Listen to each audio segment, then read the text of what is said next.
Well, howdy and welcome everyone to another episode of the Lauren Musica Show, your favorite update in the battle for life, family, and freedom. So excited to have you with me once again.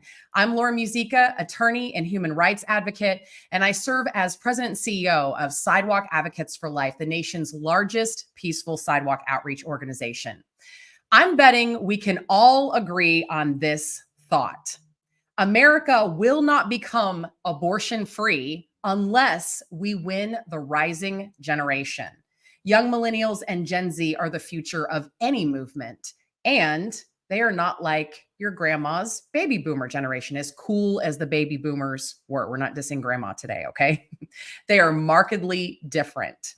That's why I wanted to have a robust conversation about how we actually win the younger generation with a dear friend, a woman who is arguably the leader of the pro-life youth movement in America, Kristan Hawkins of Students for Life of America. So let me tell you a little bit about her.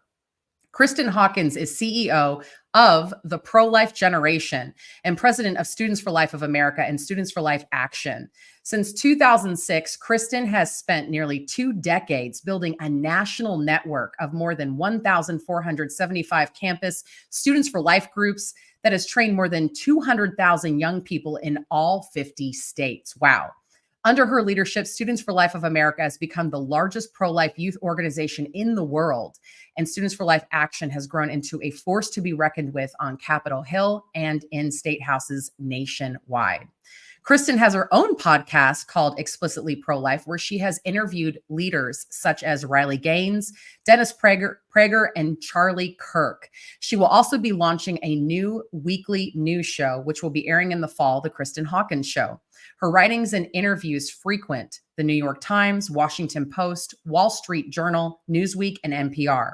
As a frequent speaker and media analyst, Kristan's expertise includes abortion, feminism, disability advocacy, and healthcare. She navigates the social conditions and public policy that impact the human rights issues of our day.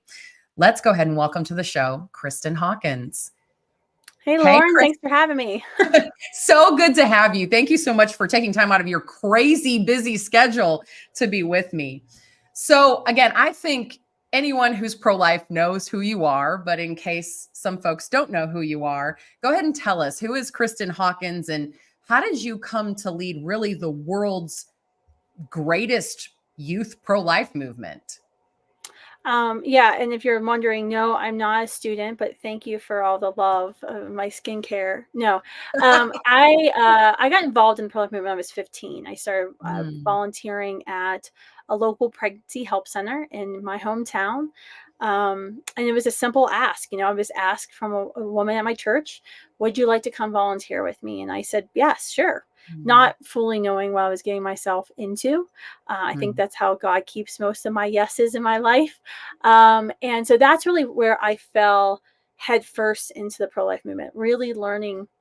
I knew I should be against abortion because I was a Christian, but if you would have asked me at 15 how I felt about abortion, I would have definitely been like one of the students we meet all the time on campuses. I don't like abortion, but that's at the pregnancy center, though, my whole life changed because that's really where came face to face with women who had been wounded time and time again and lied to by the abortion industry, who had thought that, having the abortion was going to solve all of their problems. Yet they found themselves pregnant again with the same abusive boyfriend in the same position. Right. And from there, that's where God just broke my heart on the issue of abortion.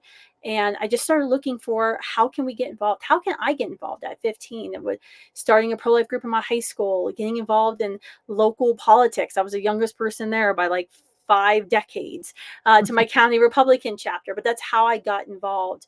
And from there, it just, the Holy Spirit led me further and further, eventually to Washington, D.C., where we launched Students for Life. But who am I today? I'm just honored to lead all of these young people. There's about almost 1,500 chapters of Students for Life on colleges and high schools, even to med and law schools and to middle schools. We have Students for Life Action, which then takes the young people that we're inspiring and gets them active, particularly at the state capitals, in state legislative races.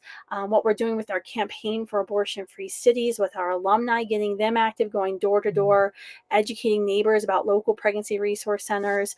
And I'm also a mom, wife, and a puppy mom. So yeah, that's who I am. I love it. And I have to say, you and Students for Life are one of my biggest inspirations. I remember walking into the room, this big ballroom just before a Students for Life conference, and there were like 3,000 plus empty chairs in there that were about to be filled by students. And I had a moment where I looked at the room and I said, this is how we're going to win. This is why we're going to win. And I truly believe that Students for Life has been such an integral part of culture change around this issue and beyond. It's so breathtaking. It really is. Kristan, Planned Parenthood is so obviously gunning for our youth. They are trying to sell them the mirage of consequence-free sex or a new sexual or gender identity. A lot of folks don't know that Planned Parenthood, at least the latest that I looked at, is the second largest provider of so-called transgender hormone therapy. What do you think is the remedy to this? How do we win the youth back from the abortion industry? Well, I think, a lot of it is being there, right? I Mm, think sometimes we assume, okay, all the young people are against us. They're pro choice. They're the least church generation. I mean, stats prove that. And we don't even try. I mean, I see this a lot with Republican politicians. And even now we're in the midst of a political campaign where I'm like, are you even trying to get young people to vote for you? Have you mm, reached out to them? Where are your youth surrogates, right? I think key thing is just being there. I mean, that's was our fundamental premise when we launched Students for Life 18 years ago was we're going to go where the abortion industry is, right on college campuses. We're going to go right on social media. Anywhere they are, we want to be there. And we're going to be speaking truth. That doesn't mean we're going to be able to change the minds of every single person that we reach. We change the minds about 10% of young people we reach in person every semester, and about 18 to 24% of those we reach online. It's a good number, not good enough, but we keep improving our craft, our skill, right? But we're there leaving those kind of seeds of truth in their minds, those doubts that hopefully next time abortion comes up, or if they find themselves in an unplanned crisis pregnancy situation, or a friend does, they can remember something they've seen. They can remember something they saw on social media or that they passed by on their campuses. And I think that's important, is just showing up and being there in the fight. Because, I mean, naturally, I mean, think about the progression, like the insanity we saw at the DNC. Like, mm. kids don't grow up saying they support abortion or Yeah. that they want abortion to be in all. I mean, you ask a young child, you ask my children, right? My 9-year-old, my 10-year-old about abortion, try to explain to them what abortion is. And they're like aghast that somebody would do this to a baby, right? Like, you have to make someone become pro-choice. You use confusing arguments, you use a situation. It takes time and effort on their part to convert young people into pro-choice, pro-abortion voters and activists. And so if we're there and we can stop that from happening, especially like in the high schools, if we can stop that from happening, that's game over for them. And that's Yeah. why they attack us, obviously, because they understand, just as what you've said, any movement needs these young people. Any successful movement needs these young people. Yeah, absolutely. Well, and it's that natural law, like you're saying, young children instinctively know abortion is wrong. And somewhere along the line, there's this twisting. And I see you guys kind of constantly going onto college campuses and just untwisting these lies, right? And bringing them back to what they know to be true in their hearts, what's written on their hearts. And again, it's so interesting to watch. And quite often we see woundedness, right? A lot of times that starts in college with getting into maybe an unhealthy relationship or whatever it is. And I just love that, like you said, you guys are there. You're there to journey with them and to show them that, hey, get back to what you knew to be true, right? Pointing them back to truth. So good. Speaking of college campuses, I feel like every time I look you up, you're like on a tour somewhere. You're touring all these college campuses, kind of Ben Shapiro style, although you do hold your own, right? Your videos blow my mind. You go into these rooms quite often. You're already met with these crazy protests, people yelling at you, sometimes trying to kick you off campus so you can't even speak. What do you think the crux issue or sickness really is? What kind of witness do you hope for more specifically on college campuses to counter this so that you can even have a dialogue with people about Sure. this? Well, I think it's important that we go there. And yes, they get all stirred up when we're there. And that's actually a good thing. I think sometimes people Yeah. think that it's a bad thing, or people feel sorry for me that I'm going there. I don't feel sorry for me. I mean, you can feel sorry for my family and my husband who reads the death threats or whatever, but that's what we want. We want there to be debate and dialogue because they will win when they silence us on this issue, right? Just, Mm, just like what we've been saying with this political cycle. Democrats win when Republicans are silent on the issue of abortion. When you stop talking about it, they win. And so we want there to be discussion. We want there to be debate. I want there to be op-eds, condemning my appearance because I want students who are genuinely interested in hearing another side to come and listen and to be willing to dialogue and maybe even debate and maybe have their minds changed.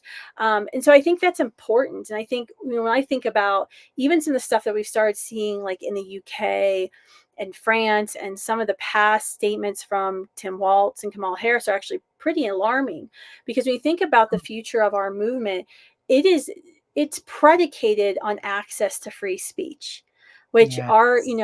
our friends in Canada who do student pro-life organizing on campuses, they don't actually have a guarantee to free speech. Our students that we've worked with in Canada, I mean, I had a student tried to almost get expelled for wearing a pro-life T-shirt on their person.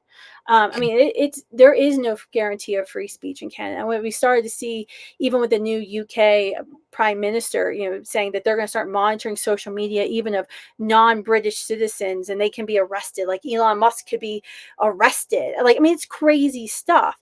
And I think Mhm. it's so important that we keep pushing that needle, pushing that on free speech. And I think that's very, very important to this movement, because if we don't have free speech, we don't have a movement, because they want us to be completely silent about the violence of abortion. So I'm happy to continue going back to campuses. I think the thing that scares me more is when I go to campuses and kids just ignore the issue. I'll be tabling, Uh, and the pro-choice movement has already sent out an email or done an op-ed saying, just ignore the pro-lifer on campus. We don't want any conversation about mm. abortion on this campus. And then folks listen. Well, that's not good, because we can't change any minds if we're not having a discussion about abortion.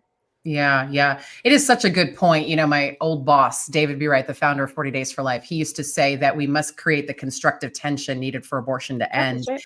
And he would say, when I go to an abortion facility, even, I am much more encouraged by the worker who's angry, who's struggling, the client who's angry, who's struggling, Mhm. rather than the one who's indifferent, right? Because that's really the bigger concern, is somebody who just washes their hands of it and is not willing to even have the dialogue. Such a good Right. point. Um, Talk to us a little bit about Gen Z. Like, I feel like this is such an interesting generation. I think you're in the same boat, although I know I'm at least a few years older than you. I'm an old millennial. I think we kind of get millennials at this point, but Gen Z is a really interesting generation. Mm. How would you describe them, and what are a couple tips for winning them on the life issue? Well, I mean, yeah, I mean, obviously, I'm an older millennial too. An elder millennial is how we refer to ourselves. Sometimes is exennial, which I will accept better than elder millennial. I'll claim that too. But Yeah. the Gen Zs, I don't understand their language. My staff makes Yeah. funny videos of me trying to understand the words that they use. That now my 10-year-old, and I hear him using. I'm like, crap, I think I'm supposed to know that word. But um, I think, they are extremely entrepreneurial. If Hmm. you saw this a couple of years ago, where the number one job that these young people who at the time were in high school saw themselves seeking or wanted, was that they wanted to be social media influencers. So Hmm. they don't believe in the same old I guess, power structure. I mean, every generation, youth generation, is like that to some degree, but they understand and they've seen it in real time how one person posting a video has changed the trajectory of our country or has totally transformed a conversation. And so they understand that they can make a real difference. And I think all of that, that entrepreneurial spirit, wanting to be these thought leaders on their own right, using their social media accounts, wanting to change the world, that's all great stuff that we have to continue to encourage them in, while at the same time mentoring them, right? I think the downside of Gen Z and the scary part of Gen Z is that they are the least church generation. Hmm. I've started to see this on campuses, and it's been particularly alarming. I actually met with a friend who's a Catholic philosophy, theology person, expert, I don't know what you call her, teacher, about this the other day, because it's a question. This is the first time when we're on campuses now, even Gen Gen Gen Y and Gen X, if you would ask them, does human life have value? For the Yeah. most part, they would say yes, human life has value. Now, they would disagree. If they were pro choice, they would disagree and say, well, it's not a human yet in the womb, right? Hmm. It's not full human personhood. Stuff hasn't really happened. And then you can have your like little abortion debate after that. Yeah. This generation, I started seeing it during COVID, particularly, and it's gotten substantially worse. It scares me more than anything. They don't believe humans have value. Like, Mm. you will have a conversation. Now, do they live their life that way? Probably not, right? If they saw Right. somebody in a burning car down the street, even if they didn't know that person, even if it was at great risk to themselves, I tend to believe they'll probably go try to rescue the person in the burning car. But when you're having this intellectual conversation with them, it is so much more difficult, because when you try to back up the conversation about abortion and say, let me just pause it now. Do you have it? I believe you have value. You, as a Yeah. 21-year-old student, you have innate value and dignity, and you have a purpose on this earth. Do you believe every person is like that? And many of them can't say yes. And I Wow. think that is really scary, because how are you going to change their minds about abortion, right? This innocent human that's super tiny and small, that they can't see, that they don't have a familial relationship with. How are you going to convince them that that human in the womb has value if they don't believe they have value? And a lot of it goes to a lack of just Christian or worldview, Judeo-Christian grounding. My generation wasn't certainly well known for their church attendance, but like our grandmothers drug us to VBS, right? Or with everybody, even my friends who had like the craziest parents in high school, whose parents didn't drag them to church 3 times a week like mine did, they Yeah. all knew the Christian narrative. They all knew the story that there's a God who created the universe, sent his son to die on the cross. They kind of knew that. Whether they believed it was one thing, but they knew it. This Yeah. this generation, you can't make that assumption that they even know that. Interesting. Wow. Wow, wow, wow. I need to sit Sorry, and deep think on that. Like, thoughts. how do you That's what get, keeps I me mean, up at night.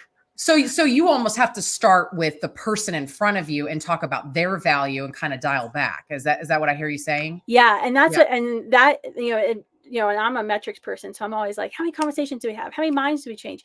That Yeah. makes it a little slower when you're Yeah. on campus. And I mean, you can appeal to universal human rights and anti-violence principles, which this generation is very much steeped into, right? Yeah. They came of age during the Black Lives Matter riots and things like that. So you can Mm. appeal to things like that. But it's a trend that we've noticed that isn't getting better.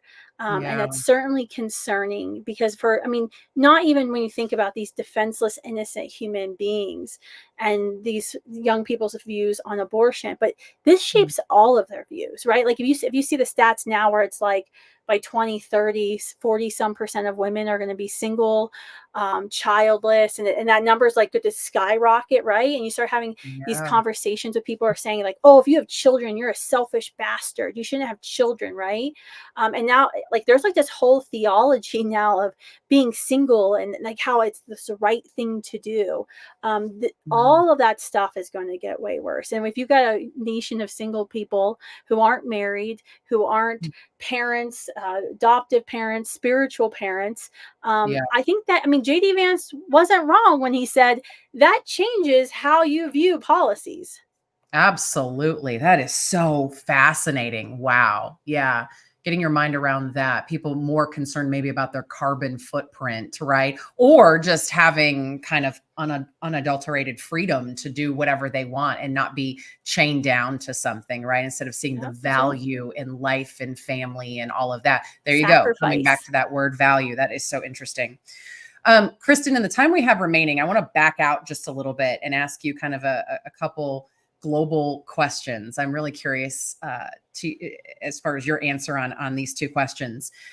Post Roe America, did you ever think that Roe would be overturned? And how do you see us? What's the best path forward from going from post Roe to abortion free? Yeah, been something I've been thinking about for about 18 years. Um, and I wish I had, the solid bulletproof answer, but I don't. No, absolutely. I believed Roe versus Wade was going to be reversed. That's why we set up Students for Mm, Life the way we did, to be able to mobilize. Because I think one of the tragic things that we're seeing right now in these state ballot referendums was most people didn't think Roe was going to be reversed. And yeah. we don't have state entities who have the ability at this point to fight back at the Mhm. level of the abortion lobby and the state ballot referendums. And we're going to lose a lot of them because Yeah. we weren't ready and we didn't have that grassroots ready. Just ask my staff and the amount of time and calls that have come into us since Roe's been reversed. Because if you need someone to show up at the state capitol or something urgently, there's one group you can call in the pro life movement. That's us. And I'm not saying that to be boastful. That is not a good thing, right? Yeah, We need absolutely. lots of us. Mm, We need lots of activists who are trained and mobilized and ready to go. It can't just yeah. be us.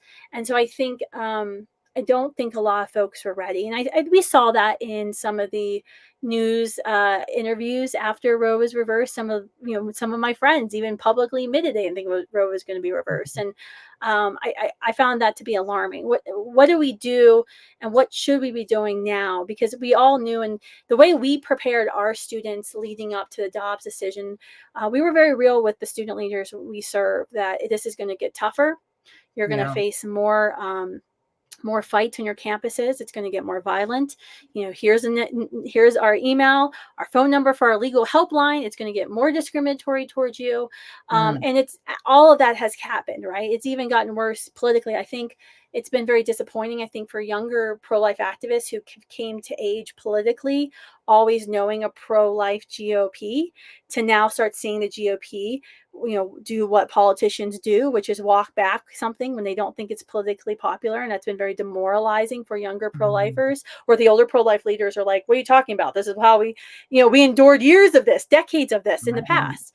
And so we're Mm, trying to, paint that picture of, we march forward despite the setbacks. And we knew the devil was obviously not going to take the defeat of Roe lying down. And we yeah. saw that on full display at the DNC and all the speeches at the DNC. The devil is mad. Moloch wants his babies. Like, it is Yeah. very clear. So, um, what do we need to do? I think the number one thing, and the research I've been doing, and the books I've been reading have been a lot of civil rights history books, Mm, online symposiums of civil rights experts. Because one of the things I've been questioning is, do civil rights experts feel that the civil rights movement was a success? And mm, it kind of depends. If you thought that the civil rights movement's goal was to pass the Civil Rights Act in 1963, then you think it was a success. The bill is passed, goal is done. Most civil rights experts today and of the past will say it was largely a failure, because they had this passage of the bill, then you had the assassinations, you had all this political turmoil in the 1960s, and the civil rights movement faded away. They stopped mm. recruiting, they stopped training. And a lot of the civil rights historians and activists today say, wait a minute, we left a lot of things unsolved within our society, a lot of inequity unsolved and unaddressed. And I think that is the number one thing for us.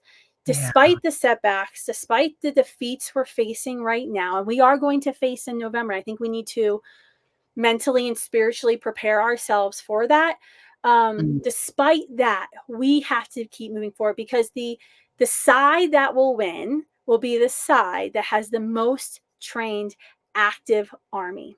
So the two things we mm, have to keep doing is recruiting and training. And we're going to take our lumps and we're going to take our defeats, and it's going to go like this.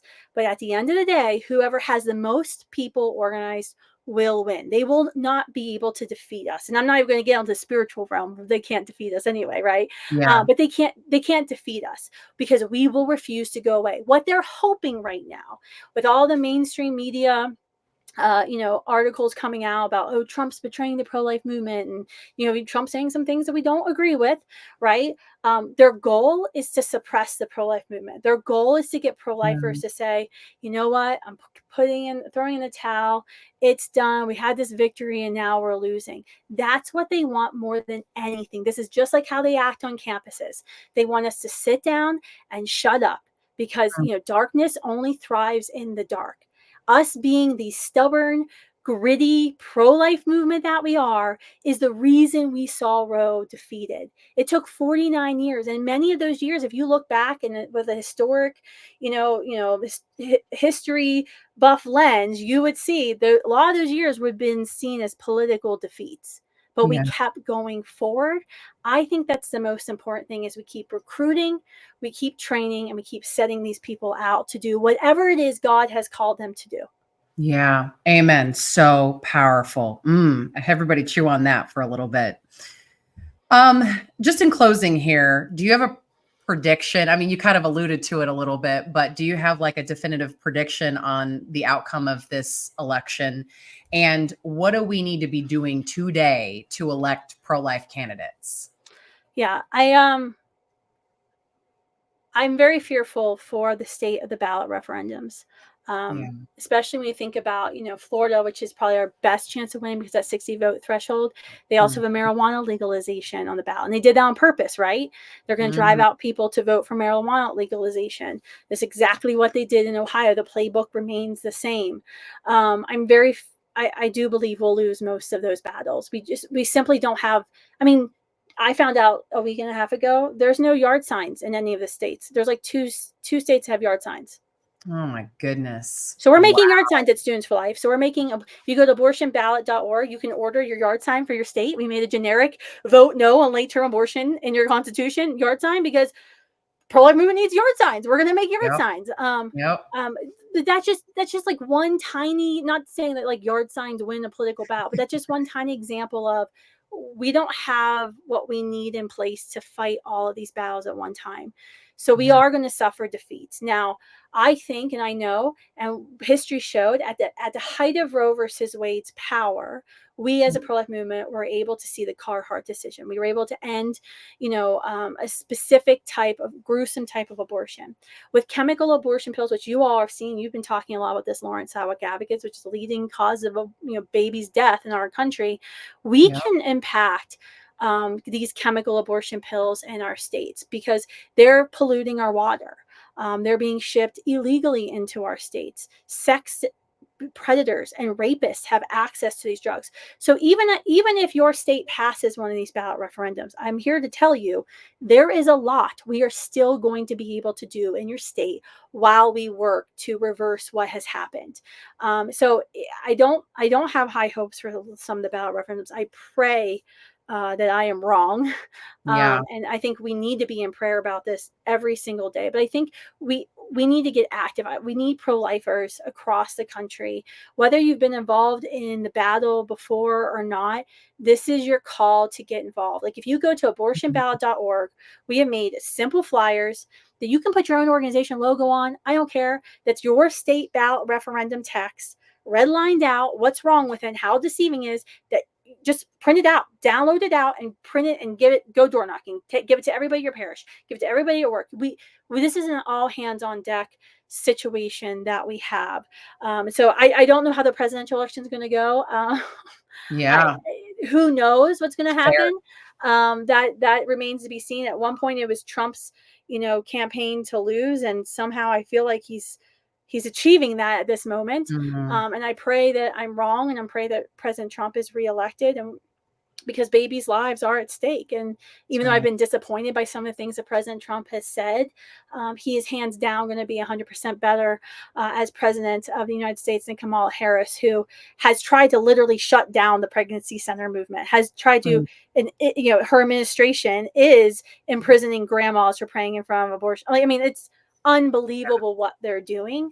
And so I think we need to be united on that in the pro-life movement, but I don't know how it's going to go. But I know regardless of what happens, the next day we're going to be there. We're going to be there on campuses. We're going to continue building the army for that ultimate victory. So good. So good, Kristan. Well, I think you guys are just the epitome of what it means to show up and to stand up, and I just personally thank you too, that sometimes when there's been gaps in the pro-life movement and we sometimes haven't known how to respond efficiently, that you guys are like, all right, well, we're going in, we're going to be there. We're going to figure this out. And your leadership has been a great inspiration to so many people. So again, thank you, Kristan, so much for being with us. We look forward to bringing you on the show again and doing a follow-up probably after the election. We'll see how this goes, right? That's right. Congrats on the new show.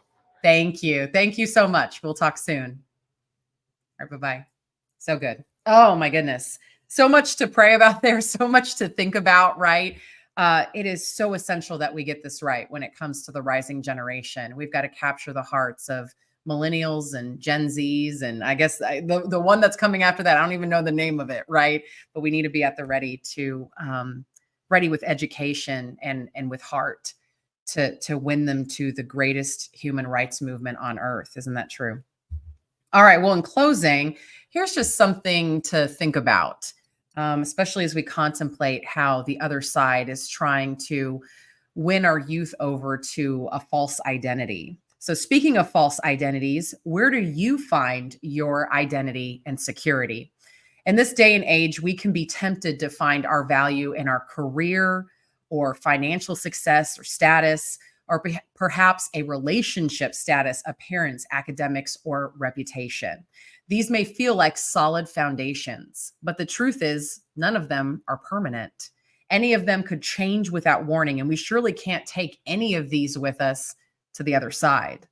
If we base our identity on things like success, wealth, power, physical appearance, and so on, we're setting our foundation on shifting sand and setting a dangerous precedent. A sudden job loss could leave us questioning our choices in life, and our appearance is surely going to change as we get older.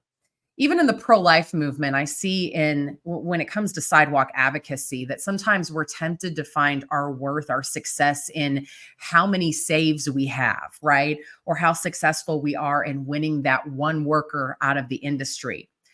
But even that's dangerous because success is then based on another person's free response, plus factors that can definitely impact our outreach on the sidewalk. God, however, offers us a different way. He is unchanging. He is the same yesterday, today, and forever. And if we find our identity in him, we will never be disappointed because we know who he is and what he's about. And that's timeless. And the divine sonship that he gives us when we say yes to him, we're given a new solid identity. 2 Corinthians 5:17 tells us, if anyone is in Christ, the new creation has come. The old is gone. The new is here. So just as a reminder, and I don't mean to be cheesy in saying this, but it's so true. And I'm pretty sure that somebody listening to this needs to hear this.